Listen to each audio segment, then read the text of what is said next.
কি বলতেছো মিতালি? মামাতো ভাইরে বিয়ে করবা? অবশ্যই বিয়ে করবো। আর তাছাড়া আপনি চাইতেন না যেটা আমার বিয়ে একটা বিদেশি ছেলের সাথে হয়?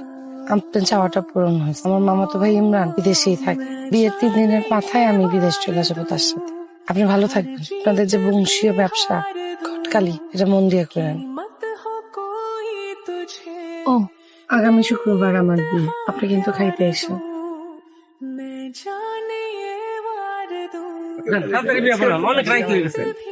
থামেন। মিতালি, তুমি জিতে গেছো। মানে? তুমি আমাকে জিজ্ঞেস করছিলে না অন্য কারোর সাথে সংসার করলে, তুমি অন্য কাউকে বিয়ে করলে তুমি সহ্য করতে পারবো কিনা? তখন আমি বলছিলাম আমি সহ্য করতে পারবো, কিন্তু তুমি যখন সত্যি সত্যি আরেকজনের হয়ে যেতেছো তখন আমি সহ্য করতে পারতেছি না। কাছে মনে হইতেছে আমার বুকের মধ্যে থেকে কলিজাটা বাইরে করে নিয়ে যেতেছে। বুঝতে পারছি আমাকে স্যার আমি থাকতে পারবো না, স্যার আমি বাঁচতে পারবো না মিতালি। এখন সেগুলো বললে হবে? আজকে আমার বিয়ে, তার আপনার এই কথাগুলোর কোনো দাম নাই আমার কাছে।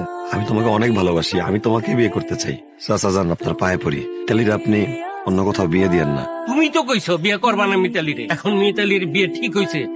ভাই আমি জানি আমি আপনার কাছে অন্যায় আবদার করতেছি, এখন আপনার কাছে যা চাবো চাওয়া এখন আমার ঠিক না। করতে চলে আসছেন, আপনি বিয়ে করতে না পারলে তার মান সম্মান সব যাইবো। যদি সম্ভব হয় আমার ভালোবাসা মানুষটা আমার হাতে তুলে দেন, আমি আপনার পায়ে পড়ি ভাই। কিছু একটা করেন ভাই, কিছু একটা করেন। আমি আপনার কথাগুলো শুনে বুঝতে পেরেছি মিতালিকে অনেক ভালোবাসেন। মিতালিও যে আপনাকে ভালোবাসে সেটা আমি জানি।